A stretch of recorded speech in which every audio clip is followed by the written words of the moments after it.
Have you ever spent hours reading a book or watching an educational video, only to realize a week later that you've forgotten most of it? You put in the effort, you spent the time, but the knowledge just didn't stick. It's a common frustration, and it can make you feel like you're just not good at learning. But why does this happen? Why doesn't all that effort lead to the results we want? The answer isn't about intelligence or some kind of natural talent. It's about understanding how our brains are actually designed to learn.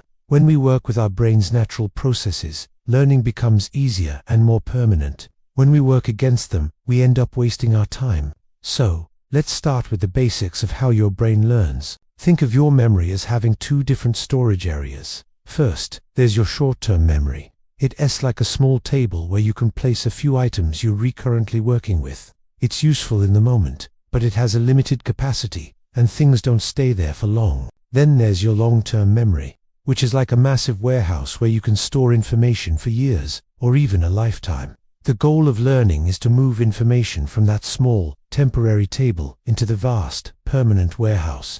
Many of us think that repetition is the key to doing this. We reread chapters, rewatch videos, and highlight our notes over and over. But repetition alone is often not enough. To truly move information into long-term memory, three things need to happen: attention, retrieval, and consolidation.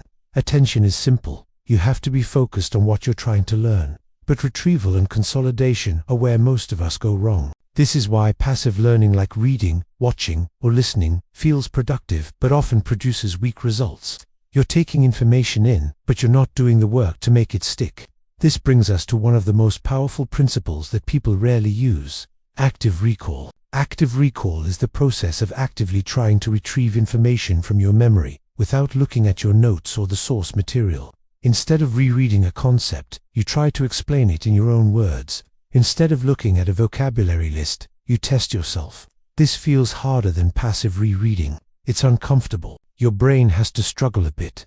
But that effort is precisely what tells your brain that this information is important and needs to be stored in long-term memory. Your brain responds to effort, not to comfort. Think about it this way. Reading your notes is like walking down a familiar, easy path. Testing yourself is like having to find that path on your own, without a map. The second one requires more work, but it builds a much stronger mental map.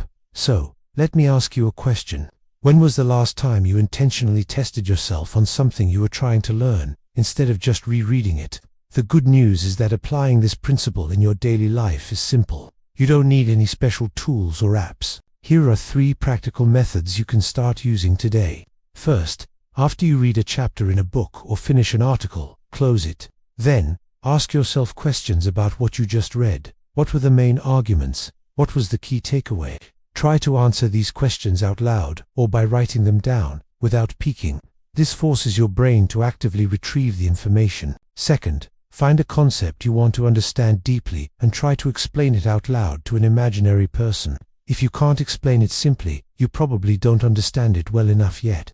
This process will quickly show you where the gaps in your knowledge are. Third, space out your learning over time. This is known as spaced repetition. Instead of cramming for 5 hours in one night, it's far more effective to study for 1 hour a day over 5 days. This brings us to our next point. Consistency beats intensity. Many people believe that long, intense study sessions are the most productive way to learn.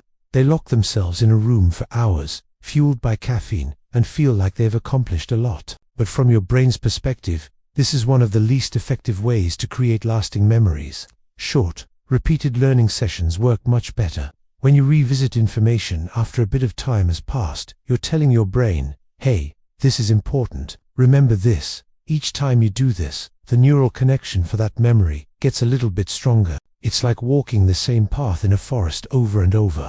With each pass, the trail becomes clearer, wider, and easier to travel. Cramming is like trying to bash through the forest all at once. You might get through, but you won't leave a lasting path. So, let's bring all of this together.